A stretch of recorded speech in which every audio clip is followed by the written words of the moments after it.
तो hello students, तो जो फिज़िक्स और केमिस्ट्री के पेपर्स देखे हमने, तो ज़्यादातर जो क्वेश्चन है वो इन टेक्स्ट है और कहीं ना कहीं केमिस्ट्री पेपर फिज़िक्स से ज़्यादा डिफ़िकल्ट हो गया। तो फिज़िक्स तो इजी हो गया इस साल और बहुत सारे स्टूडेंट्स को केमिस्ट्री पेपर में डिफ़िकल्टीज आए, क्योंकि अगर हम एक्सरसाइज बेस्ड प्रिपरेशन करते हैं तो एक्सरसाइज में जो क्वेश्चंस है वो इतना इम्पोर्टेंट नहीं है फ़िलहाल। जो चैप्टर आपके सब्जेक्ट के हैं वो सारे चैप्टर्स थरो होना ज़रूरी है, तो हमको उसके टेक्स्ट बुक में जो है वो पढ़ना इम्पोर्टेंट है। तो आप स्टडी मटेरियल जो फॉलो कर रहे हो, कोई नोट्स है चलेगा, लेकिन सबसे पहले है कि वो टेक्स्ट बुक रीड करना, टेक्स्ट बुक स्कैन करना। तो यहाँ पर इस पेपर में कुछ गड़बड़ ना हो और आप जो भी स्ट्रैटेजी रखे हो पेपर करने की, तो उसके लिए इम्पोर्टेंट है कि आप अपने हिसाब से पहले टेक्स्ट बुक रीड करो। टेक्स्ट बुक के कुछ इम्पोर्टेंट पार्ट जिस पर क्वेश्चन होंगे तो वो हम लोग हर चैप्टर्स के लिए जो इम्पोर्टेंट क्वेश्चंस हैं वो देख रहे हैं और वो आप एग्ज़ाम के लिए प्रिपेयर करते जाओ। यहाँ पर सबसे इम्पोर्टेंट चीज़ कि जितना भी आपको MCQs और वेरी शॉर्ट आंसर है, तो ये MCQ और वेरी शॉर्ट आंसर्स करने हैं हर लेसन के। तो पहला काम, do all MCQs and very short answers BSc। जितना भी एक्सरसाइज में हर चैप्टर के जो आपको एक्टिविटीज मिलती है, जो फिल इन द ब्लैंक्स होगा, मैच द कॉलम हुआ, कोरिलेशन हुआ, ये सारी एक्टिविटीज जो आपको एक्सरसाइज में दिखे ये करनी है। तो ये आज का काम अगर आप प्रिपेयर कर रहे हो तो सारा MCQs, very short answer, match the column और जो एक्टिविटी बेस्ड क्वेश्चन है ये कंप्लीट कर रहे हैं। उसके बाद में आउट ऑफ दिस 15 लेसन, तो most important is to complete chapter 1, 2, 3, 4, 8 and 9 out of 15। ये 6 चैप्टर्स आपको अच्छे से करने हैं। कोई ये प्लान में है कि मैं ये ऑप्शन में या वो ऑप्शन में, तो ठीक है, बड़े चैप्टर्स है, डिफ़िकल्ट है, समझ सकते हैं, लेकिन ऑप्शन में रखने से बेटर है कि जैसे मैंने बोला ये पूरे करने ही है। जो कर सकते हैं तो पूरे कर लोगे तो ज़्यादा अच्छा है। जो टेक्स्ट बुक के चैप्टर और जो एक्सरसाइज के क्वेश्चंस हैं वो सारे ही।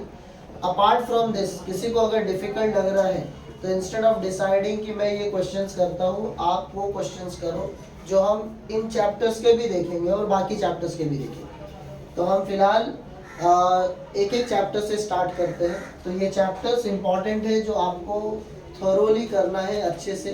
ये इतने, बाकी सब जो पढ़ने के लिए है वो कितना पढ़ना है वो मैं आपको हर चैप्टर में इन्फॉर्म करता हूँ, हर चैप्टर में गाइड करता हूँ। सबसे पहले जो पहला चैप्टर है reproduction in lower and higher plants. तो reproduction in lower and higher plants में page number 3 TS of anther, उसके बाद में development of female gametophyte, structure of anatropous ovule. तो ये 3 question, page number 3 TS of anther, page number 4 structure of anatropous ovule, page number 5 development of female gametophyte, page number 6 जो आप pollination का type है self and cross. तो self और cross pollination का distinguish, उनका जो टर्म्स है, what is autogamy, geitonogamy and xenogamy. तो आपको ये टर्म्स का डेफिनेशन विद एन एग्जांपल, तो टर्म्स याद रखो। तो सेल्फ पॉलिनेशन बोल रहा है तो वो इजी है, बट वहीं पर अगर वो बोलता है what is autogamy, what is geitonogamy, what is xenogamy, तो यहाँ पर वो डिफिकल्ट नहीं होना चाहिए। इसने वही पूछा है सेल्फ और क्रॉस पॉलिनेशन। तो रिमेंबर कि आपको कोई भी वर्ड ट्विस्ट होता है तो वो वैसे याद रखो। अपार्ट फ्रॉम दिस जो पॉलिनेटिंग एजेंट्स है, बायोटिक एंड अबायोटिक। अबायोटिक के 2 type, wind and water. Definition along with the examples कि कौन से प्लांट्स विंड पॉलिनेटेड है और वाटर से पॉलिनेट होने वाले। उसके बाद में आपके जो बायोटिक एजेंट्स हैं यानी इंसेक्ट्स, बर्ड्स और बैट, तो इनका डेफिनेशन और इनके साथ जो एग्जाम्पल्स हैं प्लांट्स के वो। अपार्ट फ्रॉम दिस ये दोनों पॉलिनेशन में, बायोटिक और अबायोटिक में, फ्लावर को लेकर डिफरेंसेस हैं। तो जो अबायोटिक है उसके जो फ्लावर के टाइप है वो इनकॉन्स्पिशियस है, यानी they are not so attractive, they will not have any fragrance and they lack nectar too, जो अबायोटिक है। और जो बायोटिक है उस वो प्लांट्स कॉन्स्पिशियस होते हैं। तो आप इन पॉइंट्स को डिस्टिंग्विश में भी यूज़ कर सकते हो सेल्फ और क्रॉस पॉलिनेशन के साथ में, या फिर अगर बायोटिक और बायोटिक एजेंट्स के टाइप में अगर कोई डिफरेंस है, डिस्टिंग्विश पूछता है। तो ये जो फ्लावर के डिफरेंसेस है, तो फ्लावर जो बायोटिक का है वो कॉन्स्पिशियस यानी अट्रैक्टिव होता है, उसमें फ्रेग्रेंस होगा और नेक्टर होगा। तो जो बर्ड्स, इंसेक्ट्स और बैट है, तो इंसेक्ट्स के लिए जो फ्लावर है वो साइज स्मॉल है compare to the size of flower which is pollinated by birds. तो बर्ड्स का जो पॉलिनेट करने के लिए फ्लावर है उसका साइज ह्यूज है, so that the birds can rest on it, settle on it to drink the nectar. तो नेक्टर का क्वांटिटी भी ज़्यादा है, so that they can drink it down. ये जो फ्लावर है जिसे बर्ड्स पॉलिनेट करते हैं, इसमें फ्रेग्रेंस नहीं होता है क्योंकि birds have poor sense of smell और they lack sense of smell. Bat जिस फ्लावर को पॉलिनेट करते हैं, they are nocturnal, they bloom during night, they have fruity fermented order.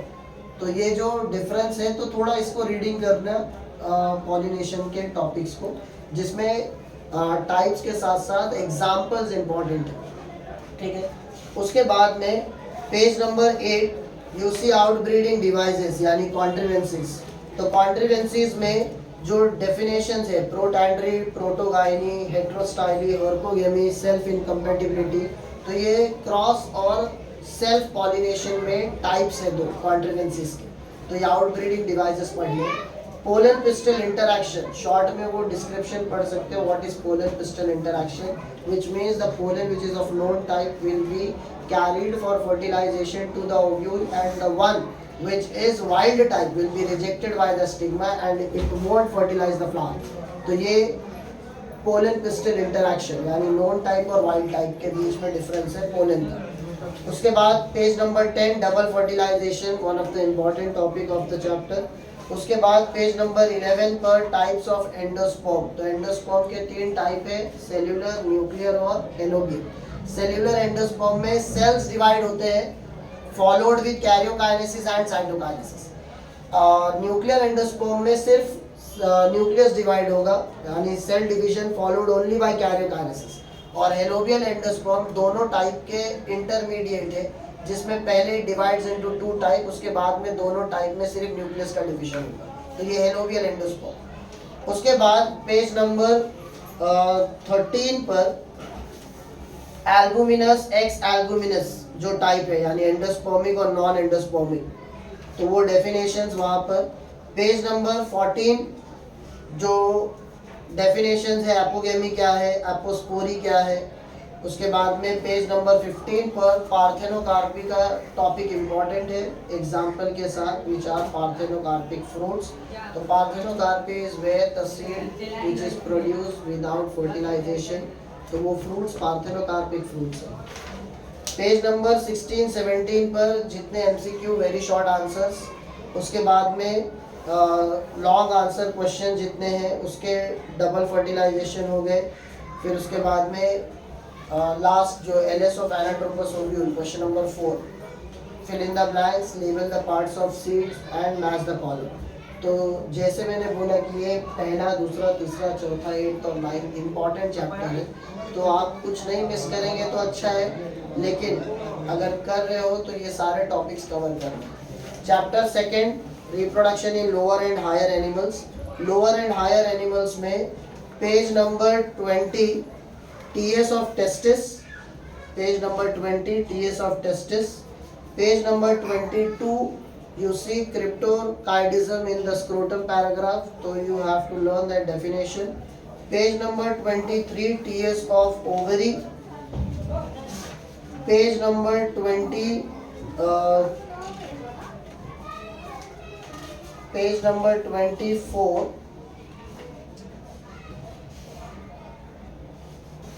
Page number 26 पर आओ, मेंस्ट्रुअल साइकिल। तो मेंस्ट्रुअल साइकिल इंपॉर्टेंट टॉपिक है। तो मेंस्ट्रुअल साइकिल के the 4 stages, 4 phase.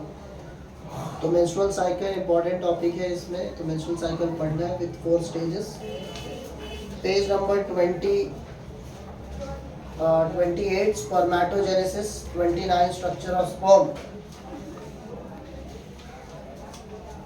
Page number 31 पर movement of sperm towards egg. तो वहाँ पर कैपेसाइटेशन करके वर्ड है। कैपेसाइटेशन का डेफिनेशन या प्रोसेस क्या है वो पूछेगा।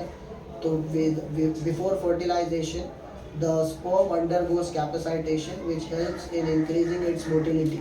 तो ये कैपेसाइटेशन का टॉपिक पढ़ना है। उसके बाद में पेज नंबर 33 पर जो इम्पोर्टेंट टॉपिक है वो है एम्ब्रियोनिक डेवलपमेंट इस चैप्टर से, जिसके तीनों phases cleavage, blastulation and gastrulation with implantation. तो ये पढ़ना ही है। पेज नंबर 36, 37, 36,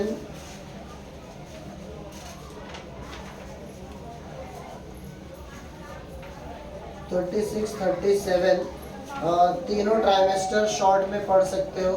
तीनों ट्राइमेस्टर शॉर्ट में पढ़ सकते हो। उसके बाद में प्लासेंटा। और page number 39 goals of RCH programme. Page number 39 goals of RCH programme. Page number 40 birth control measure में IUD, intra uterine devices, intra uterine devices. फिर उसके बाद वेसेक्टोमी, ट्यूबेक्टोमी दोनों का definition. Page number 42 amniocentesis process. Page number 43 जो दोनों disease है syphilis, gonorrhoea. और उसमें इनफर्टिलिटी का सेकेंड पैराग्राफ लास्ट जो सेंटेंस है that is ART, assisted reproductive technology. तो यहाँ पर ये असिस्टेड रिप्रोडक्टिव टेक्नोलॉजी का ही क्वेश्चन हो सकता है कि एनी 2 टाइप्स ऑफ आर्ट। अब ये पता होना ज़रूरी है ना कि ये आर्ट क्या है। तो ये आर्ट असिस्टेड रिप्रोडक्टिव टेक्नोलॉजी है जिसमें बहुत सारे ऐसे मेडिकल मेजर्स हैं जिसके थ्रू प्रेगनेंसी कंसीव की जा सकती है, जिसमें IVF, ZIFT, GIFT, ICSI, artificial insemination, IUI, ये सारे फुल फॉर्म याद रखने हैं। और ये सब के एक एक पॉइंट एटलीस्ट इनको डिफाइन करते हुए कि what do we mean by this. तो ZIFT क्या है, GIFT क्या है, ICSI क्या है, IUI क्या है। तो ये आपको डेफिनेशंस याद करने हैं। पेज नंबर 47 तो MCQs, very short, fill in the blank, structure. Page number 48 short answer में थर्ड वाला यानी IVF, चौथा जो कॉन्ट्रासेप्टिव मेथड है tubectomy, syphilis. 7th colostrum, colostrum क्या है। क्वेश्चन नंबर 5 मेंस्ट्रुअल साइकिल यानी फर्स्ट क्वेश्चन। उसके बाद में question number 3 histological structure of testis, structure of blastula. 7th goals of RCH programme. 10th what is capacitation, give its important. Question number 6 long answer में describe process of fertilisation. तो ये कुछ important questions है। Inheritance and variation जो third chapter है, third chapter में page number 50 you get various definition. Dominant क्या है, रिसेसिव क्या है, होमोजाइगस, हेटेरोजाइगस, फेनोटाइप, जीनोटाइप। तो ये एक एक डेफिनेशन है जो पहले भी किया हुआ है, स्कूल में भी हुआ है, तो वो एक बार देख लिया। तो इनफ रेशियोज क्या है वो देख लिया, मेंडल, मोनोहाइब्रिड, डाईहाइब्रिड। उसके बाद में पेज नंबर 52 के जो लॉज है तीनों, तो law of independent assortment important है। पेज नंबर 53 पर टेस्ट क्रॉस, बैक क्रॉस पढ़ना है। पेज नंबर 54 पर जो नियो मेंडेलियन डोमिनेंस है, नियो मेंडेलियन जेनेटिक्स। तो नियो मेंडेलियन जेनेटिक्स में इनकम्प्लीट डोमिनेंस, को dominance, pleiotropy is most important, pleiotropy पढ़ना है। उसके बाद में आप पेज नंबर 57 पर आओ तो जो टेबल है यूप्लॉइडी क्या है, एनुप्लॉइडी क्या है। पेज नंबर 58 पर आओगे तो आपको जो एक्टिविटी दिया है टाइप्स ऑफ क्रोमोसोम वो करना है। पेज नंबर 59 लिंकेज के टाइप कंप्लीट और इनकम्प्लीट किसे बोलते हैं। पेज नंबर 61 ऑटोसोमल इनहेरिटेंस में फिनाइल कीटोन्यूरिया पीकेयू इंपॉर्टेंट है। Page number 63 criss cross inheritance, तो वो कोई भी एक एग्जांपल आइदर हीमोफीलिया और कलर ब्लाइंडनेस, तो कोई भी एक केस देकर कि if mother is colour blind and father is normal, और if father is colour blind mother is normal और मदर इज कैरियर, तो ऐसे करके अगर कुछ रिलेशन देता है तो आपको वो क्रॉस बताना है। तो वो क्रॉस कलर ब्लाइंडनेस का, हीमोफीलिया का, कोई भी एक क्रिस क्रॉस इनहेरिटेंस हो सकता है। सेक्स डिटर्मिनेशन में बर्ड्स और हनी बी प्रैक्टिस करके जाना। बर्ड्स के लिए जैसे अगर हम ह्यूमंस के लिए देखें तो एक्स और वाई, तो male is X Y, female is X and X. तो यहाँ पर ये हेट्रोटाइपिक और ये होमोटाइप जो क्रोमोसोम्स प्रेजेंट है, तो हेट्रोजाइगस और होमोजाइगस टाइप। वहीं पर बर्ड्स के लिए तो जो अल्फाबेट है 26 अल्फाबेट्स, तो हमें जो यूज होते हैं इस क्रोमोसोम में सिर्फ 4 है, वो है WXYZ, जिसमें से XY तो हमने ले लिया ह्यूमंस के लिए, बचे W और Z। तो जो ZW है वो हेट्रोटाइपिक, ये फीमेल बर्ड, और जो ZZ है ये मेल बर्ड। तो बर्ड्स के लिए इस तरीके से ये 2 अल्फाबेट जो बच गए वो हमने बर्ड्स के लिए यूज किया। तो पूरा अल्फाबेट याद रखना, कंफ्यूज होने की जरूरत नहीं। लास्ट के 4 लेटर में XY is for humans and ZW is for birds. Honey bee के लिए इट इज पार्थेनोजेनेसिस, हनी बीज के लिए इट इज पार्थेनोजेनेसिस, यानी जो हैप्लॉइड होगा वो मेल में डेवलप होगा और जो फर्टिलाइज होगा वो फीमेल बीज बनेगी। तो ये पार्थेनोजेनेसिस है। तो हनी बी और बर्ड का इम्पोर्टेंट है। उसके बाद में page number 66-67 you find syndromes Down Turner and Klinefelter. Mostly it will be the relation. Down syndrome क्या है, तो इट इज 21st ट्राइसोमी 46+1, यानी जो 21st क्रोमोसोम है वो 3 क्रोमोसोम्स प्रेजेंट होंगे। उसके सिम्टम्स क्या होते हैं। उसके बाद टर्नर सिंड्रोम और क्लाइनफिल्टर क्या है, तो टर्नर सिंड्रोम में इट इज 44+XO, यानी one remains unidentified.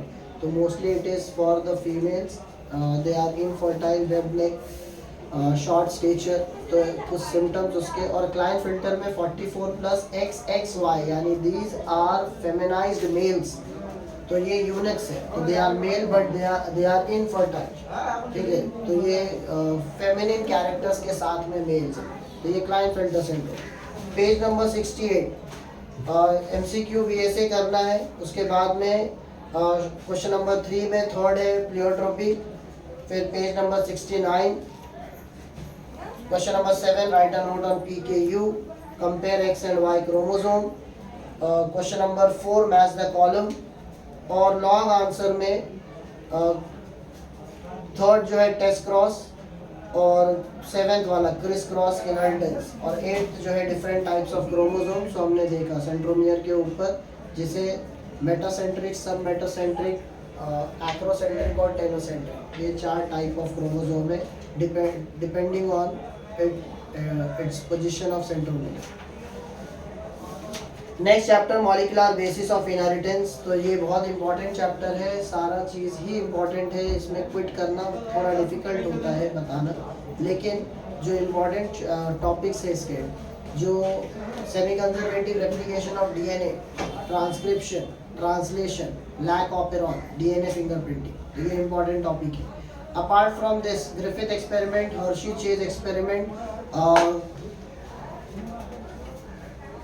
Griffith experiment, Hershey Chase experiment, Avery MacLeod McCarty's experiment, तो ये 3 भी इम्पॉर्टेंट है। बट 2 मार्क्स के लिए अगर इनमें से कोई एक हुआ तो चैप्टर इम्पॉर्टेंट है। तो 1 2 3 4 8 9 इम्पॉर्टेंट चैप्टर्स है। इसमें आप ये बोलो कि इतना सारा कुछ पढ़ना ही है, तो मैंने सभी बोला है। उसके बाद में भी मैं कुछ क्वेश्चंस दे रहा हूँ।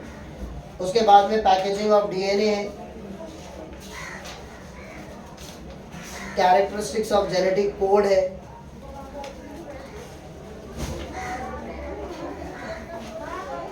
तो मोस्टली सभी इंपॉर्टेंट है, तो कुछ भी क्विट करना या इसमें ये बता पाना थोड़ा डिफिकल्ट है। पेज नंबर 93 लॉन्ग आंसर में पहला क्वेश्चन डीएनए रेप्लिकेशन, दूसरा क्वेश्चन ट्रांसक्रिप्शन, तीसरा क्वेश्चन ट्रांसलेशन, चौथा क्वेश्चन लैक ऑफ ऑफ, उसके बाद डीएनए फिंगरप्रिंटिंग, उसका जो मैच द कॉलम है क्वेश्चन नंबर 5 कॉलम 1 कॉलम 2 वो करना है। फिर उसके बाद में क्वेश्चन नंबर 3 का second characteristics of genetic code. तो ये 4 इंपॉर्टेंट चैप्टर, ठीक है। तो ये फर्स्ट 4 चैप्टर्स जिसमें बहुत सारे क्वेश्चंस हैं, बहुत बड़े चैप्टर्स हैं, बहुत सारे इंपॉर्टेंट क्वेश्चंस हैं। मोस्टली क्वेश्चन नंबर 3 और सेक्शन 3 और सेक्शन 4 यहाँ से कवर होगा। ओरिजिन एवोल्यूशन ऑफ लाइफ पर आ जाओ। Page number 94 cosmozoic theory, Haldane and Oparin theory. Page number 96 पर जो डेफिनेशन है, कोअसरवेट्स क्या है, यू बॉयंस क्या है, यूरे मिलर एक्सपेरिमेंट का apparatus ड्रॉ करके प्रैक्टिस करना है, ड्रॉ करके प्रैक्टिस करना है यूरे मिलर का experiment. Page number 97 RNA world hypothesis. RNA world hypothesis में आपको थर्ड पैराग्राफ में जो RNA world hypothesis second line में है, उसके बाद में जो नेक्स्ट सेंटेंस है, तो hypothesis suggests that early life must have been based exclusively on nucleic acid and most probably RNA. So the next paragraph, fact is that RNA is found abundantly in all living cells. It is structurally related to DNA and chains of RNA, can evolve or undergo mutation, replication and catalyzed reaction. This all support this hypothesis. Hence we call it as RNA world hypothesis. मतलब RNA से ये world form हुआ है क्योंकि जो सबसे पहला genetic material था वो एक सिंगल स्ट्रैंड आरएनए था जिसे नेकेड जीन बोला जाता है। तो उसी तरीके से इस पूरे आरएनए से जो कॉम्प्लेक्सिटी बनती गई और ये पूरे वर्ल्ड का फॉर्मेशन हुआ, तो ये आरएनए वर्ल्ड हाइपोथेसिस। इसमें ही सेकेंड पैराग्राफ में एक टर्म है जो है राइबोजाइम। तो राइबोसोम आपने पढ़ा है, बट वो राइबोसोम एक स्ट्रक्चर, एक ऑर्गेनल है जो सेल के अंदर, ये राइबोजाइम है।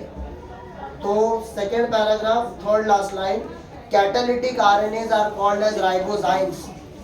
Catalytic RNAs are called as ribozymes. तो कोई स्पेलिंग मिस्टेक नहीं होगा एग्जाम में, अगर पूछा व्हाट आर राइबोजाइम्स तो कोई स्पेलिंग मिस्टेक या रॉन्ग क्वेश्चन नहीं है। पेज नंबर 97 पर ये आरएनए वर्ल्ड हाइपोथेसिस के बाद में page number 98 industrial melanism, page number 98 industrial melanism, page number 99 natural selection, page number 100 gene pool, gene frequency, gene mutation, genetic recombination, gene flow, genetic drift, chromosomal aberrations, ये सब important definitions है, तो ये definitions पढ़ने हैं। Page number 103 पर फिर से आपको ये मिलेगा, पेज नंबर 103 पर आपको फिर से डेफिनेशंस है, gene flow, gene drift, genetic recombination, जहाँ से इजी लगे आप वहाँ से पढ़ सकते हो। पेज नंबर 102 पर इंडस्ट्रियल मेलेनिज्म है। तो इंडस्ट्रियल मेलेनिज्म इंपॉर्टेंट टॉपिक है which started in Great Britain where it was found to be that the two moth तो which was before the industry, तो white colored were more in number because of camouflage with the lichens or the rocks on which they settle, and black were less in number क्योंकि black अगर rocks पर बैठते थे तो they can be easily predated, उनको easily किल कर दिया जाता था, इसलिए ब्लैक के नंबर इंडस्ट्रीज से पहले कम थे और वाइट के ज़्यादा थे। लेकिन इंडस्ट्रीज आने के बाद में क्या हुआ, पोल्यूशन, और पोल्यूशन से, कार्बन एमिशन से जो रॉक्स है उनके ऊपर जो लाइकेंस का ग्रोथ था वो ख़त्म हो गया। अब अगर वाइट मॉथ उस रॉक्स पर बैठते तो उनको इजीली पहचाना जा सकता था और ब्लैक कैमोफ्लेज कर ले जाते, तो ब्लैक के नंबर्स बढ़ने लगे और वाइट के कम होने लगे। ये इंडस्ट्रियल मेलेनिज्म है, ग्रेट ब्रिटेन में ये स्टार्ट हुआ। पेज नंबर 105 पर Hardy Weinberg's principle, statement, adaptive radiation, statement याद करना। पेज नंबर 106 जो कनेक्टिंग लिंक है, तो कनेक्टिंग लिंक के लिए आपको 107 पर जो एक्टिविटी है, complete the following chart, animals and connecting link between, तो मे बी उसके ऊपर मैच द कॉलम। तो ये मैच द कॉलम कैसे होगा, ज़रूरी नहीं है जैसा टेक्स्ट बुक में है वैसा हो, ये दोनों ही कॉलम आपको याद करना है। तो वो आपको नाम और कनेक्टिंग लिंक किसका है वो याद होना चाहिए। तो balanoglossus, connecting link between non chordate and chordate. Annelid और ऑर्थ्रोपोड का एनिमल है peripatus. Lungfish is connecting link between fishes and amphibia. Reptile and mammals का एनिमल है डक बिल्ड प्लैटिपस।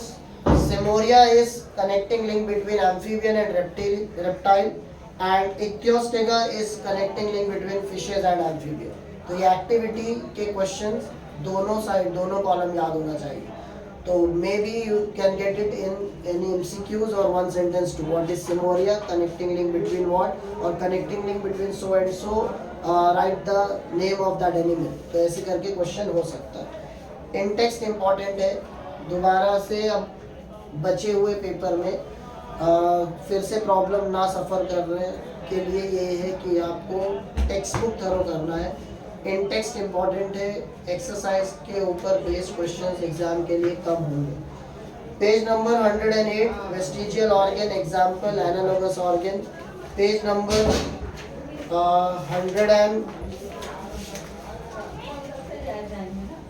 114 ये जो ह्यूमन एवोल्यूशन के लिए टेबल 5.18 है।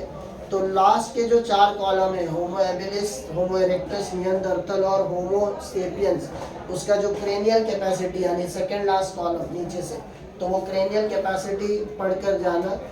तो क्वेश्चन और भी कॉलम पर हो सकते हैं लेकिन वो बहुत ज़्यादा हो जाएगा पढ़ पाना। तो क्रेनियल कैपेसिटी करके जाओ, लकी है अगर वो आ गया तो। Page number 118 match the column, complete the chart. MCQ very short, ये करना ही है। नेक्स्ट पेज पर नेक्स्ट चैप्टर पर आओ, प्लांट वाटर रिलेशन। तो plant water relation second paragraph, question is water is called as elixir of life, why. तो water क्यों एलिक्सर ऑफ लाइफ बोला जाता है। टाइप्स ऑफ वाटर यानी जो प्लांट के लिए नॉट अवेलेबल और अवेलेबल, यानी gravitational water, hygroscopic water and combined water which are not available for plants to absorb. The available water is only which is capillary water which is present in the crevices. उसके बाद में 119 पर structure of root है। Structure of root है ज़्यादा नहीं, 4 से 5 labelling. Cell membrane, cell wall, cytoplasm, vacuole, nucleus. तो आपको ये 4 से 5 लेबलिंग स्ट्रक्चर ऑफ रूट है। Page number 120 first paragraph, you see the word in the 5th line that is ephemeral. Ephemeral मतलब शॉर्ट लिव्ड। तो जो रूट हेयर्स होते हैं they grow every 5 to 7 days, इसलिए उनको शॉर्ट लिव्ड बोला जाता है। शॉर्ट लिव्ड के लिए टर्म है एफिमेरल। पेज नंबर 121 पे ये जो ऑस्मोसिस के ऊपर क्वेश्चंस है, एंडोस्मोसिस, एक्सोस्मोसिस, हाइपरटोनिक, हाइपोटोनिक, तो वो डेफिनेशंस। पेज नंबर 123 तो 122 पर लास्ट पैराग्राफ प्लाज्मोलाइसिस का definition. Page number 123 deplasmolysis का डेफिनेशन। 123 राइट हैंड साइड पर दोनों पाथवे एपोप्लास्ट और सिम्प्लास्ट। एपोप्लास्ट पाथवे वो पिंक बॉक्स के नीचे डेफिनेशन है। तो एपोप्लास्ट यानी which where the water moves in the intercellular spaces. If these are the plant cells, if these are the plant cells, when the water move in these spaces, so we call it as apoplast pathway, apoplast pathway। और जब ये cell to cell connected होते हैं तो ये cell to cell अगर move करता है इन स्ट्रक्चर में, जिसे हम बोलते हैं प्लाज्मोडेस्माटा, तो दीज आर कनेक्टिंग ब्रिजेस जो सेल टू सेल कनेक्ट करते हैं। तो water movement into from cell to cell by these connecting bridges, so this is called as Symplast pathway। तो apoplast pathway और Symplast pathway। Page number 125 objection limitation to root pressure theory। Page number 127 cohesion tension theory। Page number 125 का जो last है cohesion tension theory, तो उसके cohesion tension, cohesion बताना, adhesion बताना और ट्रांसपिरेशनल पुल बताना। उसके बाद में ट्रांसपोर्ट ऑफ फूड में page number 127 transport of food का जो पैराग्राफ है उसका second last line source and sink. तो third last line, the part where food is synthesized is called source and where it is utilized is called sink. Page number 128 transpiration, उसके तीनों type, cuticular, lenticular और stomatal. फिर उसके बाद में stomata का structure. Page number 130 last paragraph, transpiration is called as necessary having के why. तो transpiration is necessary for the plants where it keeps the plant cool. Other than that, there is severe loss of water during transpiration. तो उसे रोक पाना नामुमकिन है, क्योंकि stomata से अगर वाटर लॉस हो रहा है तो स्टोमेटल ओपनिंग से ही कार्बन डाइऑक्साइड का एंट्री है जो फूड फॉर्मेशन के लिए चाहिए. तो जो दोनों प्रोसेस है वो उसी स्टोमेटल ओपनिंग से है.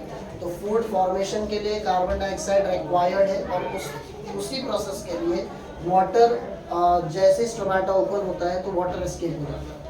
तो ट्रांसपिरेशन एक प्लांट के लिए भले ही नुकसान है लेकिन ऐसा फंक्शन है जो नेसेसरी है, इसलिए हम उसे transpiration as a necessary evil के लिए. पेज नंबर 132 तो एमसीक्यू वीएसए. पेज नंबर 133 133 तो question number 4 what is transpiration role. Page number question number 6, question number 7 long answer में क्वेश्चन नंबर 1 और 3, क्वेश्चन नंबर 1 और 3. Plant growth and mineral nutrition. तो 3 phases of growth, graph, sigmoid growth curve.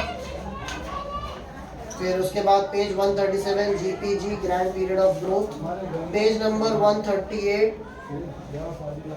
Growth hormone auxin. Auxin के बाद में gibberellin. तो gibberellin या gibberellin ये इम्पॉर्टेंट टॉपिक है. उसके बाद में इथिलीन एब्सिसिक एसिड. अब यहाँ पर अगर शॉर्ट नोट में आ गया तो शॉर्ट नोट में आ गया तो इजी है, लेकिन ये कैसे हो सकता है, को रिलेशंस हो सकते हैं. Auxin, cytokinin, gibberellin, abscisic acid, match the column के फॉर्म में, उनके नाम और उनका फंक्शन. तो आपको नाम और फंक्शन लोकेट करना है या मैच करना है. तो कौन सा हार्मोन क्या फंक्शन करने के लिए. ऑक्सिन के जो नाम है फुल फॉर्म, तो indole acetic acid, NAA naphthalic acetic acid. तो ये जो फुल फॉर्म्स है IBA, 24D, 24T, 24,5T. तो 24D 24 dichlorophenoxy acetic acid, 24,5T 24,5 trichlorophenoxy acetic acid. Agent orange क्या है, ठीक है, एजेंट ऑरेंज क्या है. तो ये सिट्रिक ऑक्सिन है को स्प्रे किया गया था, ठीक है, वियतनाम वॉर में यूज़ किया गया था, जिससे फॉरेस्ट के जो डेंस लीफ के कवरिंग थे जिसमें वो सोल्जर्स छुप जाते, उन्हें छुपने की जो जगह है वो ख़त्म करने के लिए ऑक्सीजन स्प्रे किया गया, जिसके ज़्यादा स्प्रे होने से जो लीफ के साइज थे वो श्रिंक हो गए और उस फॉरेस्ट में जो इतना छुपने की जगह थी उनके लिए वो जगह अब उन सोल्जर्स के पास नहीं, जिसके वजह से बिना कोई कैजुअलिटी वो वॉर ख़त्म हो गया था, ठीक है. तो इसलिए उस हार्मोन को एजेंट ऑरेंज भी बोला जाता है. It is combination of 24D and 24,5T डाइक्सिन. अब यहाँ पर ऑक्सिन के लिए जो एप्लीकेशन है, तो ऑक्सिन का जो एप्लीकेशन है उसके लिए एक important point, page number 140 third last line, known as to increase the rate of respiration. Gibberellin में राइट हैंड साइड में तो बहुत सारे इसके फंक्शंस हैं. तो it helps in delaying senescence, prevent abscission, overcome vernalization. It causes production of male flowers on female plant. तो ये एप्लीकेशंस, साइटोकाइनिन के एप्लीकेशन, इथिलीन और एब्सिसिक एसिड के application. Page 141 right hand side first paragraph. Epinasty क्या है, तो epinasty is drooping of leaves and flowers. तो ये definition.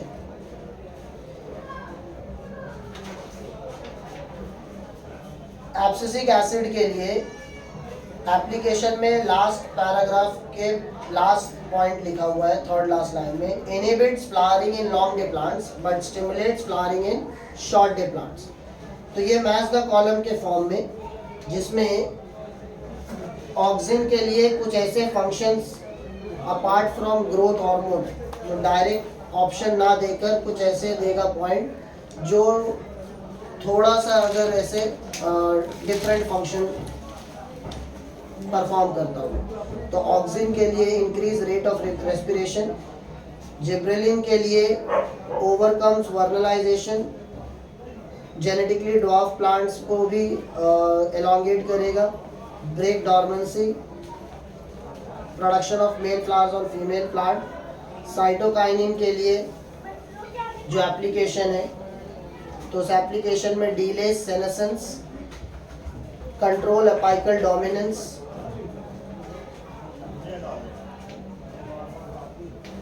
reverses apical dominance, induces RNA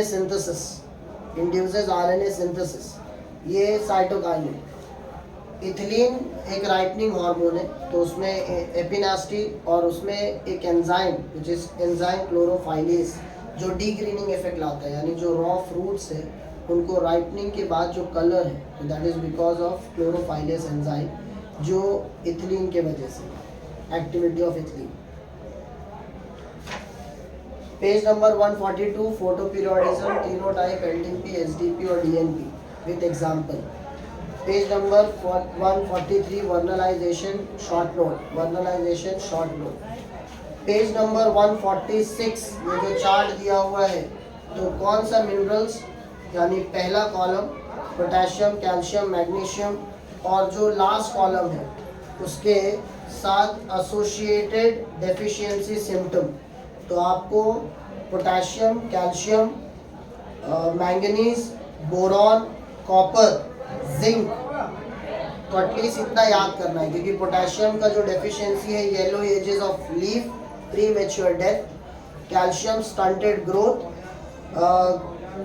boron causes brown heart disease, copper is dieback of shoot, zinc malformed leaves and chlorine shows poor growth. तो chlorine नहीं, at least ये 5 element, ठीक है। तो potassium, calcium, boron, copper और zinc, तो ये याद रखना है। तो ये मैच द कॉलम के लिए हो सकता है। Page number 148 nitrogen cycle. Page number 149 biological nitrogen fixation के पैराग्राफ में third last line, heterocyst the cyanobacteria fix significant amount of nitrogen in specialized cells called heterocyst. तो what is heterocyst? Page number 151 MCQ VSA करना है। Page number 152 short note, जो question number 3 का 5 है vernalization.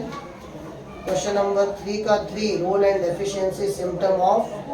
Long answer में 1 sigmoid growth curve यानी phases of growth, और 3 biological nitrogen fixation. Next है रेस्पिरेशन सर्कुलेशन, तो अगेन इंपॉर्टेंट टॉपिक है, इंपॉर्टेंट चैप्टर है। Page number 156 mechanism of respiration, breathing, internal respiration, दोनों इंपॉर्टेंट टॉपिक है। ब्रीथिंग, एक्सपिरेशन और इंस्पिरेशन को डिस्टिंग्विश में लिख सकते हो। एक्सटर्नल रेस्पिरेशन जो है वो इंपॉर्टेंट टॉपिक है, यानी exchange of gases between blood and alveoli. तो this is because of diffusion, यानी जो प्रेशर ऑफ ऑक्सीजन है वो एनवायरनमेंट में ज़्यादा और बॉडी में कम। तो air oxygen enters inside and carbon dioxide का प्रेशर, पार्शियल प्रेशर बॉडी में ज़्यादा है और एनवायरनमेंट में, सराउंडिंग में कम है। तो it moves outside and it happens through the alveoli. तो एल्वियोली का जो स्ट्रक्चर है, तो एल्वियोली इज सराउंडेड और कवर्ड विद ब्लड वेसल। तो दोनों के लिए जो पहला मेम्ब्रेन है एपिथेलियल, दोनों इस तरीके से इतना इंटीमेटली प्रेजेंट होते हैं कि वो दोनों यूनाइट होकर एक ही मेम्ब्रेन बनता है, जिसको रेस्पिरेटरी मेम्ब्रेन हम बोलते हैं। इसी मेम्ब्रेन के थ्रू एल्वियोली में एक्सचेंज ऑफ एयर है, and this exchange is through diffusion where partial pressure of oxygen is more in the surrounding compared to the body, hence oxygen enters from surrounding to the body, and partial pressure of carbon dioxide is more inside the body compared to present in the surrounding, hence carbon dioxide gushes outside. तो 104 partial pressure oxygen outside and 40 within, and carbon dioxide is 45 inside and 40 outside. Page number 158 Bohr effect, Haldane effect. Bohr effect का ये graph oxy haemoglobin curve, जहाँ पर normal के लिए जो carbon dioxide present है वो सेंटर में. Graph when there is low carbon dioxide, the graph shift to left, and when there is high carbon dioxide it shifts towards right. तो ज़्यादा कार्बन डाइऑक्साइड ऑक्सीजन हीमोग्लोबिन का curve right में shift हो रहा है, और अगर कम कार्बन डाइऑक्साइड है तो लेफ्ट में शिफ्ट होता है. नॉर्मल के अगेंस्ट में दोनों कंपेयर किया गया. पेज नंबर 159 हार्बर्गर्स फिनोमेना और chloride shift. Page number 161 herring Breuer reflex. और कॉमन डिसऑर्डर में एम्फाइजेमा, अस्थमा और ऑक्यूपेशनल डिसऑर्डर. एग्जाम्पल. वेंटिलेटर क्या है, आर्टिफिशियल वेंटिलेशन क्या है. Page number 163 close circulation, open close circulation. उसके बाद में single circulation, double circulation. Page number 166 types of WBCs. तो पूरा चार्ट WBC के ग्रैनुलोसाइट्स के 2 टाइप और अग्रैनुलोसाइट्स के 3 टाइप. तो agranulocyte, neutrophil, basophil, acidophil. Granulocyte 2 type, lymphocyte, monocyte. तो वो सारे पॉइंट्स. फिर blood clotting, external structure of heart. External structure of heart. Page number 170 definition. Systole, diastole, heart beat, heart rate, stroke volume, cardiac output. Page number 171 conducting system of heart. Conducting system of heart. SA node, AV node, bundle of his Purkinje fibers. The conduction of impulse from SA node causes atrium contraction. Moves to AV node. AV node से bundle of his Purkinje fibers which are innervated into the wall of ventricle causes ventricular contraction. Page number 172 joint diastole क्या है. The time taken. तो normal ventricular systole 0.3 second, ventricular diastole 0.5 second. Joint diastole यानी both atria and ventricles diastole 0.4 second. Cardiac output का calculation which is stroke volume into heart rate. तो cardiac output is equal to stroke volume into heart rate. फिर यहाँ पर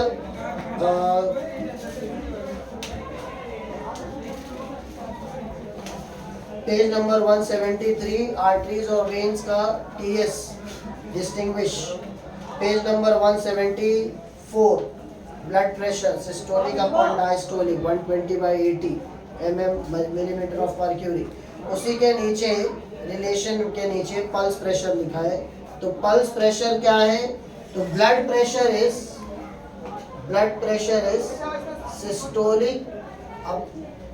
systolic pressure upon diastolic pressure, यानी 120/80 mm of mercury. This is blood pressure.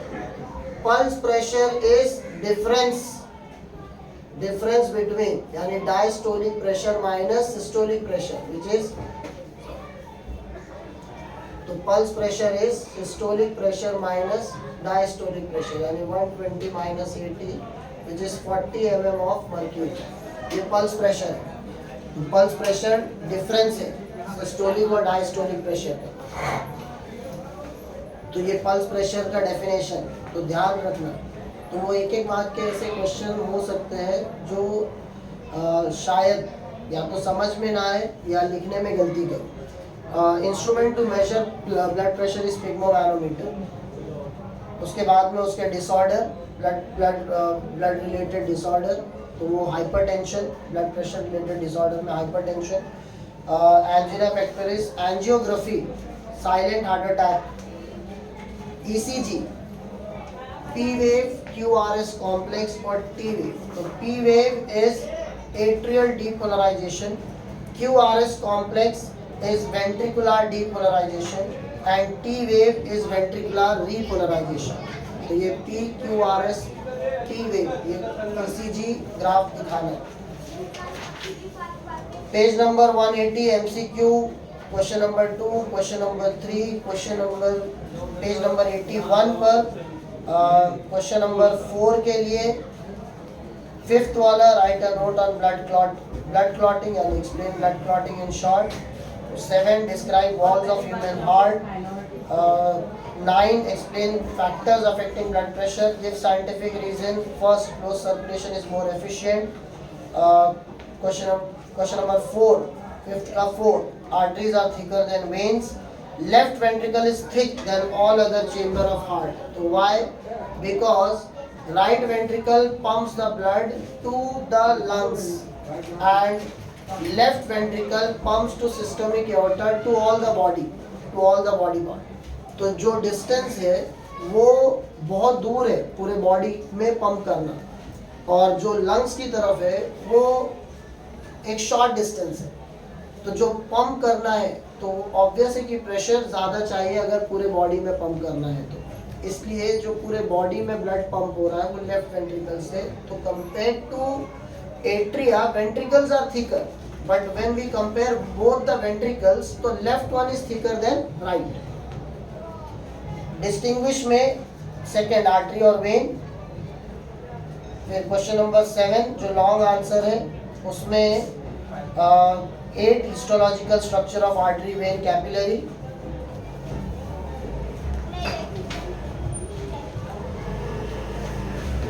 Next है control coordination. तो control coordination is again a important chapter. तो control coordination में CNS का cerebrum, short note on CSF, cerebrum, diencephalon. TS of spinal cord, cranial nerves, 12 pairs of cranial nerves. तो यहाँ पर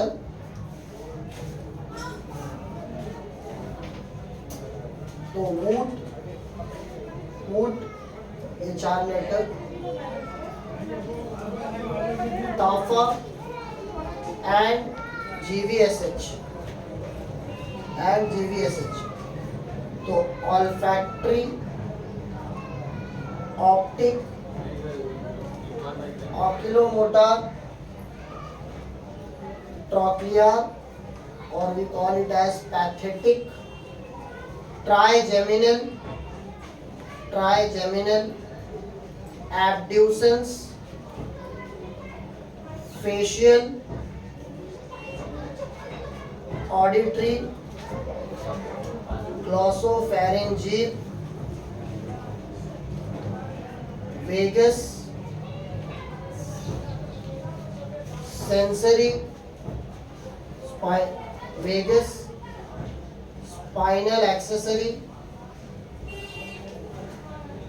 and hypoglossal. So 1, 2, 3, 4, 5, 6, 7, 8, 9, 10, 11 और 12. ठीक है. अब इसमें कौन से सेंसरी और कौन से मोटर और कौन से mixed.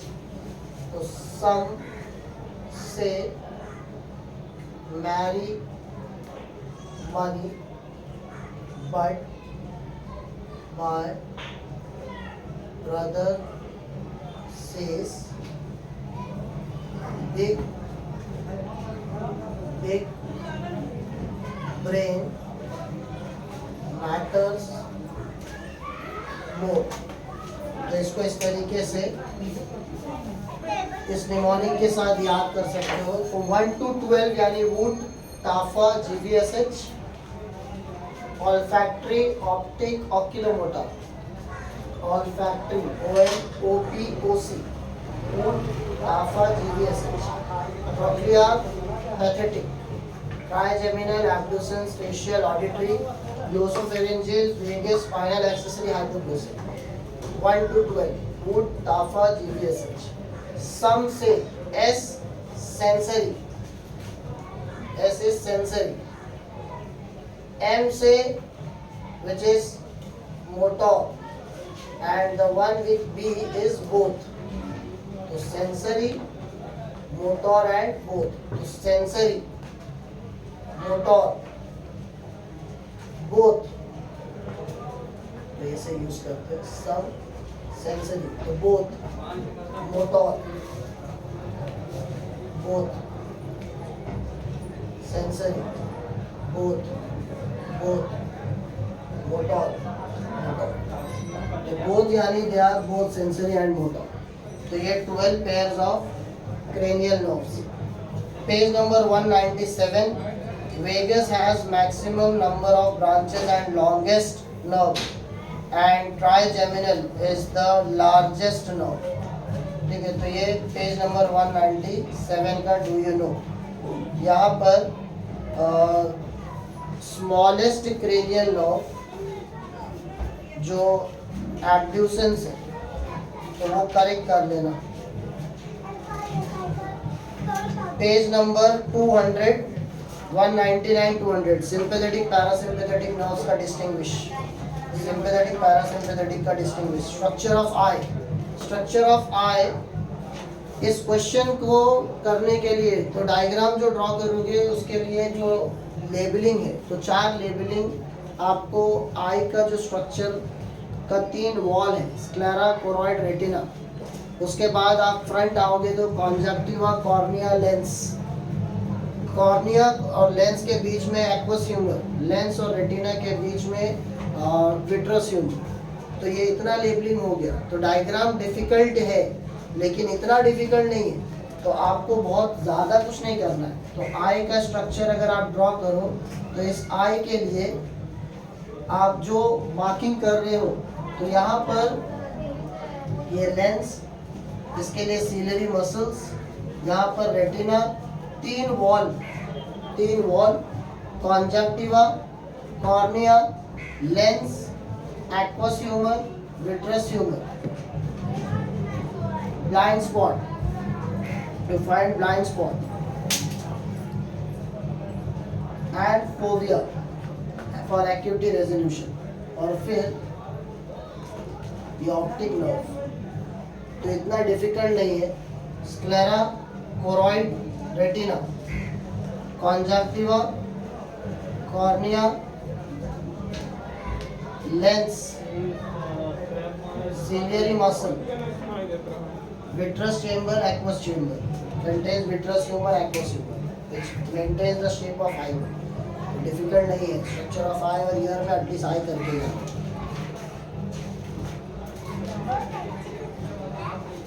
Page number 209. Pituitary gland का structure, adenohypophysis, neurohypophysis and hormones are both. उसके बाद में इम्पॉर्टेंट है 211 थायराइड ग्लैंड और एड्रिनल ग्लैंड. थायराइड ग्लैंड और एड्रिनल ग्लैंड इम्पॉर्टेंट है. तो थायराइड ग्लैंड का structure direct page number 212 figure 9.8. Thyroid gland के साथ एसोसिएटेड हार्मोन्स का हाइपर और hyposecretion. What type of disorder, the name of the disease, like goitre. उसके बाद में हाइपरथायराइडिज्म के लिए ग्रेव्स डिसीज, क्रेटिनिज्म, माइक्सिडेमा. तो ये टर्म्स इम्पॉर्टेंट है. और एड्रिनल ग्लैंड के लिए hormones of adrenal cortex and adrenal medulla. तो ये hyposecretion, hypersecretion, Cushing's disease, Addison's disease. Pancreas, तो thyroid, adrenal, pancreas. Thyroid, adrenal, pancreas. Important. Hormones of gonads. तो ovaries, estrogen, progesterone, relaxin, inhibin.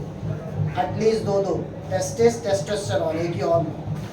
Page number 218, MCQs, BSA. Page number 219, question number 3, match the column. Question number 4. 1. Islet of Langerhans. Question number 9. Question number 11. Question number 12.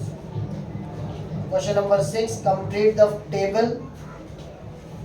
Question number 7 का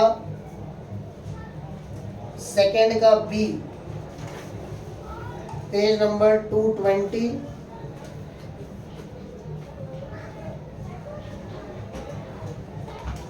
last में आओ question number 12, account of disorders of thyroid, and 10 account of disorders of adrenal gland. ठीक है, question number 7 का right the names of hormones and the gland secreting them, तो वो one word है। Question number 7, page number 220, question number 7, one word लिखना है। Human health and disease, human health and disease, page number 220, page number 223, page number 223। तो acquired immunity का action, specificity, diversity, determination between, discrimination between self and non self memory. Page number 224, B lymphocytes यानी antibodies का action, agglutination, opsonization, neutralization, और तो ये 3 step. T lymphocyte का mechanism, B lymphocyte का mechanism. तो lymphocytes, the one, both of them are produced inside the bone marrow. The one which releases into the blood and migrates to thymus where it gets mature, they are called as T lymphocyte. And the one which matures in the bone marrow itself, we call it as B lymphocytes. T lymphocytes are formed in thymus. उसके बाद उसका mechanism यानी जो action है, तो T lymphocyte shows proliferation into 4 different types: T helper, T killer, T suppressor, T memory. सबके लिए एक पॉइंट। B lymphocytes का जो एक्शन है तो वो एंटीबॉडीज प्रोड्यूस करते हैं। T lymphocytes are cell mediated immunity. तो अगर क्वेश्चन पूछा सेल मीडिएटेड इम्यूनिटी बताना तो T lymphocyte, और अगर क्वेश्चन पूछ रहा है ह्यूमरल इम्यूनिटी बताना तो बी लिम्फोसाइट्स। तो ह्यूमरल यानी fluid waste which is by antibodies released in the blood present in plasma, and T lymphocyte are where the cell are itself into action. तो सेल मीडिएटेड इम्यूनिटी और humoral immunity, तो cell mediated T lymphocyte, humoral B lymphocytes. Antibody का structure, page number 225, page number 226, epitope, paratope, और जो paragraph है serology, serology word लिखा हुआ होगा। Formation of antigen antibody complex, पहला ही डेफिनेशन। तो study of antigen antibody interaction is serology, it's called serology, याद रखना। Epitope, paratopes, blood group, page number 227, table 10.3, RH factor, erythroblastosis fetalis क्या है, या HDN, haemolytic disease of newborn. तो ये रिलेशन याद रखो, when RH negative mother conceives RH positive foetus, mother negative है ना, फीटस पॉजिटिव। तो ये relation mother negative foetus positive यानी erythroblastosis fetalis, haemolytic disease of newborn. Diseases पर आते हैं, तो डिसीजेस में सबसे इम्पॉर्टेंट है कैंसर, HIV, ये दो इम्पॉर्टेंट डिसीजेस है, तो ये पढ़ना ही है, कैंसर और HIV। तो कैंसर का कैंसर क्या है, how it is caused, the method of treatment, types of cancer, HIV, AIDS के ऊपर शॉर्ट नोट, एड्स का वायरस का, HIV का डायग्राम, उसका स्ट्रक्चर, उसके symptoms, how it is caused and the treatment. तो for every characteristic you can write 2 points, ठीक है। तो for every key point, types में जैसे कैंसर है तो कैंसर का इंट्रोडक्शन, ठीक है, उसके 2 types, malignant, benign, how it is caused, what are the types, तो डिपेंडिंग ऑन द लोकेशन, तो वो कहाँ प्रेजेंट है, carcinomas, sarcomas, lymphomas, leukemias. Treatment क्या है, तो ट्रीटमेंट यानी कोई एक सिंगल ट्रीटमेंट नहीं है, रिक्वायर्स मल्टीपल ट्रीटमेंट। तो उसे केमोथेरेपी है, रेडिएशन है, मेडिकेशन है, सर्जरी है, तो जो मल्टीपल ट्रीटमेंट्स लगी। Life cycle of malarial parasite, mosquito, 3 diseases, malaria, filariasis and dengue. जो मलेरिया कॉज कर रहा है फीमेल एनोफिलस मॉस्किटो, जो डेंगू कॉज कर रहा है एडिस इजिप्टी, और जो फिलियारिसिस कॉज कर रहा है वो क्यूलिक्स। तो ऐसे याद रखना, ठीक है। रिंगवॉर्म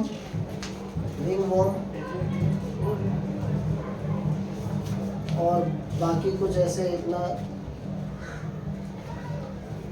जो एंड में एडोलेसेंस का पार्ट है, तो आप अपने खुद से ओन वर्ड्स में लिख सकते हैं। पेज 244 MCQs PSA, पेज 245 जो 8th क्वेश्चन है, और 7 कार्सिनोजन यानी cancer causing agent. Name one chemical carcinogen with its target tissue. तो वी कैन से जो कार्बन या निकोटिन लंग पॉइजनिंग के लिए, लंग इन्फेक्शन के लिए, लंग कैंसर के लिए। abnormal increase in count of WBC, which is leukemia. 8 distinguish between active immunity, passive immunity. फिर ये match the column. Question number 4 का symptoms of malaria, distinguish between B cells and T cells.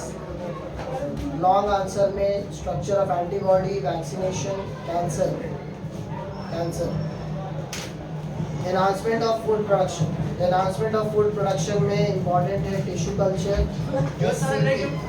Single cell protein और tissue culture का application micro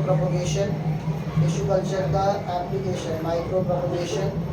page number 250 पर, page number 252 पर SCP क्या है, biofortification क्या है, उसका एग्जाम्पल, बायोफोर्टिफिकेशन का 2 example. Page 253 inbreeding, outbreeding, interspecific hybridization, और इम्पॉर्टेंट है MOET, multiple ovulation embryo transfer. तो एक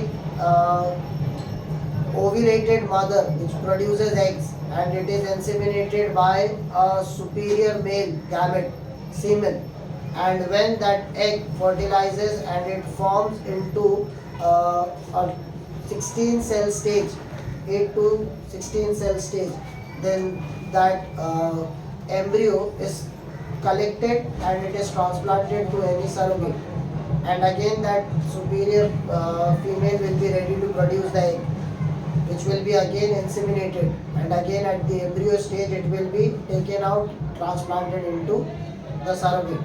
This is multiple ovulation embryo transfer. So that superior female is ovulating multiple times, forming of embryo occurs, but that embryo gets transferred to the surrogate mother. This is MOET.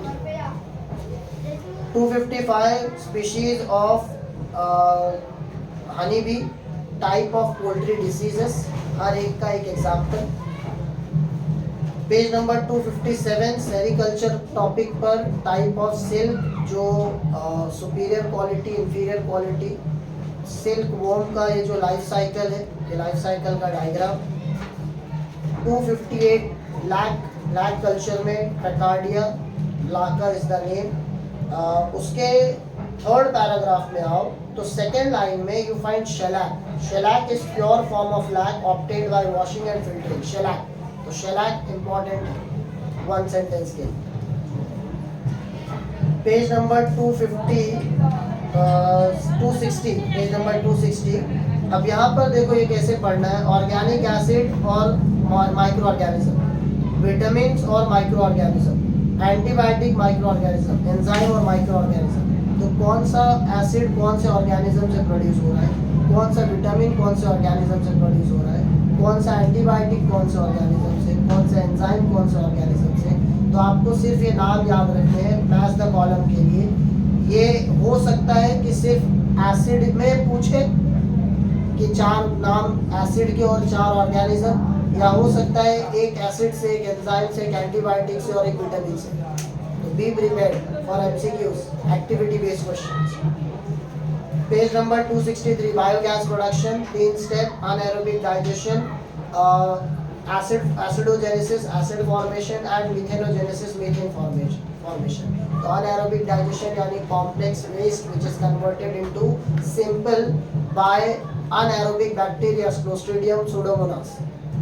उसके बाद एसिडोजेनेसिस, जितना भी monomer form हुआ है, simple form हुआ है, उनका acid में conversion, basically it is acetic acid. ठीक है। थर्ड स्टेप इज मिथेनोजेनेसिस, यानी वेयर मिथेनोजेनिक बैक्टीरिया यानी methanobacillus methanococcus convert this acidic acid into methane, carbon dioxide and other gases. तो methane and this other gases, methane itself is called as biogas. ये 3 step.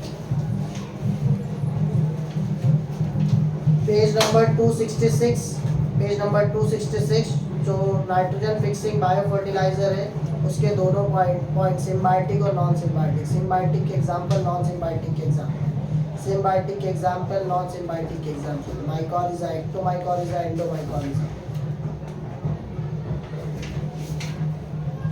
Page number 270, question number 1, 2 यानी MCQ BSA. Question number 3 में second यानी biogas. Third bio control agents, third bio control agents. Question number 8 long answer में poultry diseases, poultry diseases. Biotechnology, biotechnology steps involve in RDT, steps involve in RDT. PCR, steps involve in RDT. उसके बाद second question है PCR. तो PCR क्या वो instrument और उस instrument का फंक्शन। तो 3 स्टेप यहाँ पर हीट डेनेचुरेशन, फिर उसके बाद में अनीलिंग और polymerisation which takes place at different temperatures. तो यहाँ पर कौन से एंजाइम्स, कौन सा टूल्स, तो आरडीटी के लिए जो टूल्स है तो वो स्टेप्स, तो उस टूल्स में एक इंस्ट्रूमेंट पीसीआर है। तो पीसीआर एक सेपरेट क्वेश्चन भी हो सकता है, एक्सप्लेन पीसीआर, उसका working and steps involve in RDT में क्या क्या अपैरेटस है और हर अपैरेटस को एक्सप्लेन करें। Those are important question of RDT.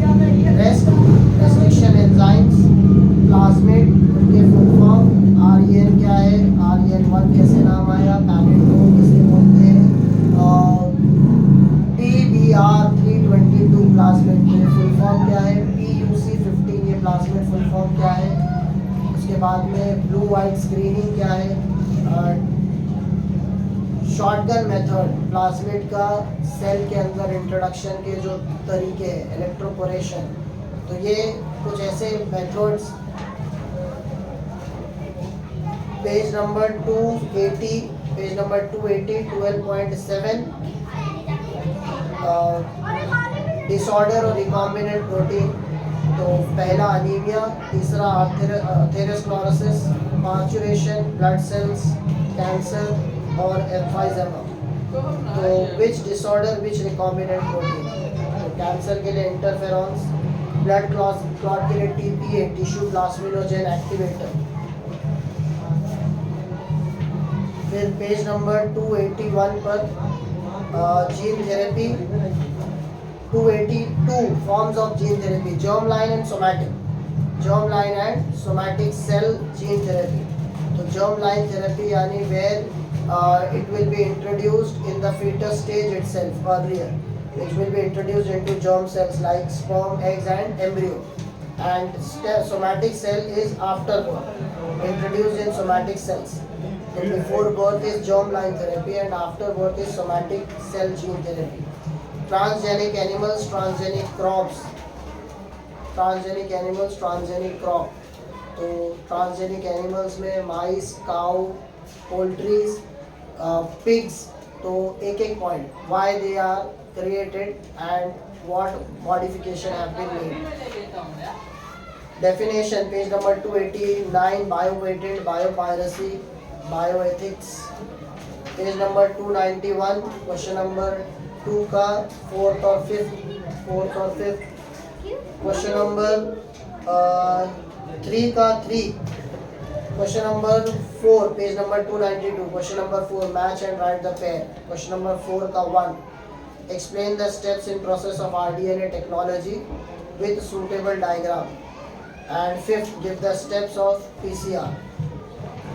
Organism population, organism population, page number 293। Bio, page number 294, distinguish between habitat निचे, डिस्टिंग्विश बिटवीन हैबिटेट निचे। पेज नंबर 295, टेम्परेचर के पैराग्राफ में Yuri thermal, steno thermal. Page number 296, third paragraph euryhaline, stenohaline. Page number 296 last paragraph confirm, page number 297 suspend aestivation and hibernation, page number 301 types of interaction. Types of interaction में mutualism, commensalism, competition. Competition के लिए page number 302 Gause exhaust, Gause competitive exclusion principle. Diagram के नीचे 13.8 figure के नीचे paragraph, तो वो Gause competitive exclusion principle. Brood parasitism page number 304 left side में last paragraph, monarch butterfly releases some chemical substance which makes it distasteful. Page number 307 MCQ VSA short answer में last define population and community, उसके बाद में behaviour, write a short note on question number 6। Question number 6 ecosystem energy flow, page number 308 stratification and page number 309 zonation. Page number 310 important question, page number 310 important question है decomposition. Decomposition के लिए answer क्या होगा? 3 marks के लिए chapter है, 3 marks के लिए सिर्फ यही आंसर हो सकता है कि डिकम्पोजिशन एक्सप्लेन करो। तो डिकम्पोजिशन का पहला definition, decomposers break down complex organic matter into inorganic substance, this is called decomposition. तो पूरा उतना ऑर्गेनिक इनऑर्गेनिक सब्सटेंस इनफ है, कार्बन डाइऑक्साइड, वाटर, न्यूट्रिएंट्स नहीं लिखे चलेगा। उसके बाद में उसी पैराग्राफ में fourth last line, the important steps in the process of decomposition are 1 fragmentation, 2 leaching, 3 catabolism, 4th humidification, 5th mineralization. Every step explained with a point दिया हुआ है। fragmentation यानी detritivores break down detritus into smaller fragments. leaching is the water soluble inorganic nutrients go down into the soil horizon.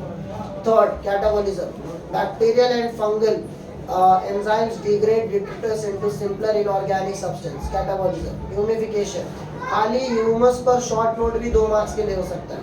Humus क्या है? तो humus is accumulation of partially decomposed dark colored amorphous colloidal organic substance, इसका formation humidification है। तो humus has very slow rate of decomposition, it changes soil texture, increases water holding capacity of soil, serves as reservoir of nutrient.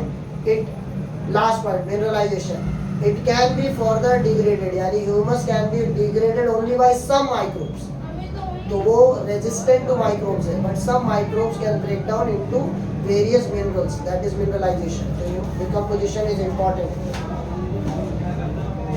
Page number 312 left hand side last word food web, right hand side last paragraph 10% law, उसके नीचे है the law states that only 10% of energy is transferred to each trophic level as net energy from the previous.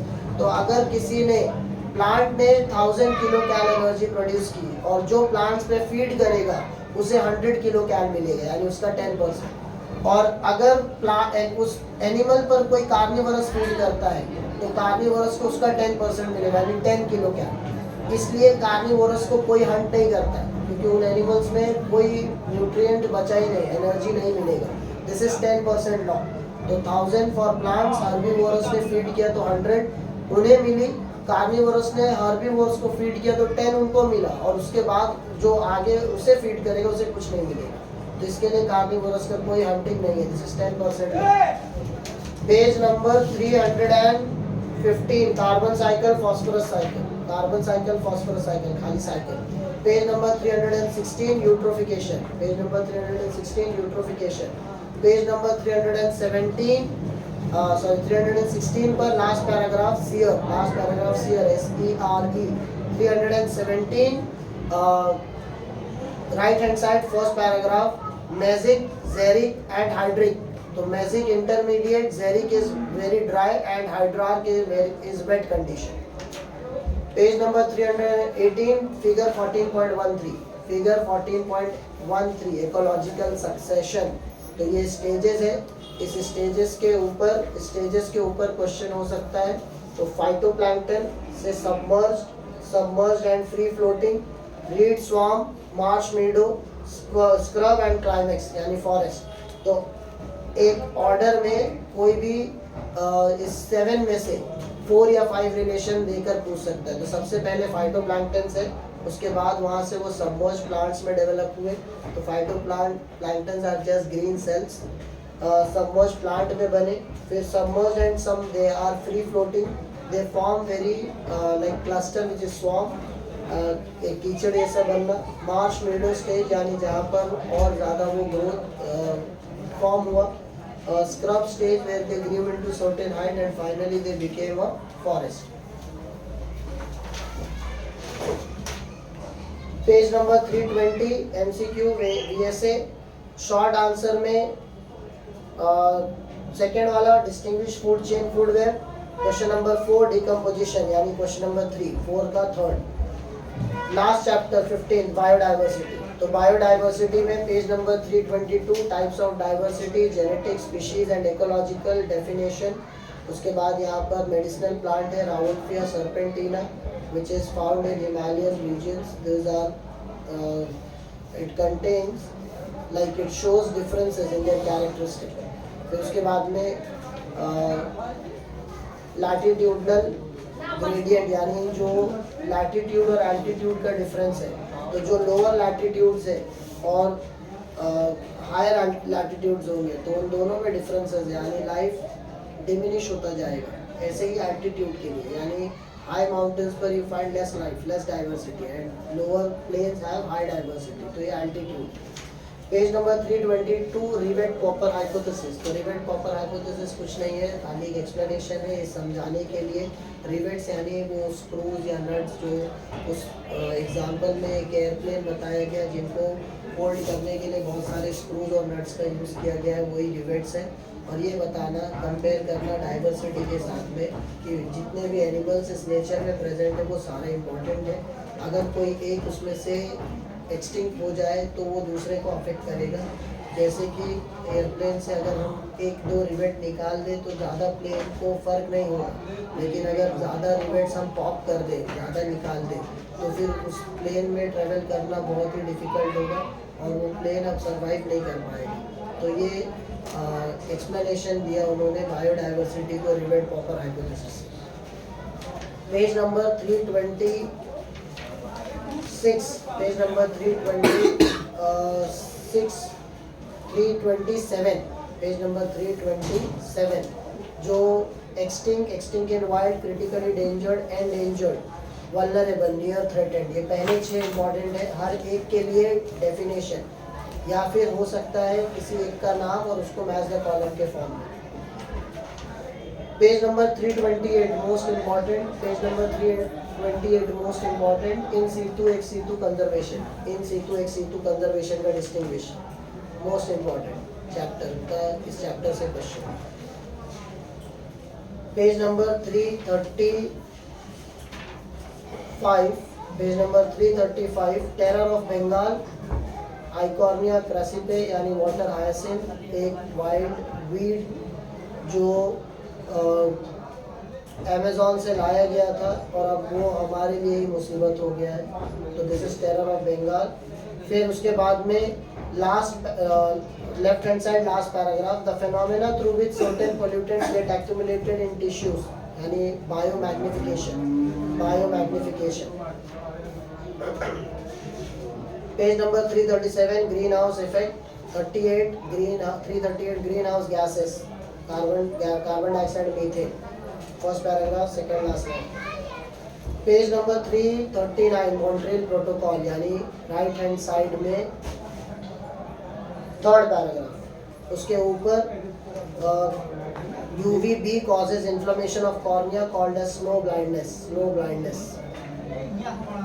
thickness of ozone measured in Dobson units।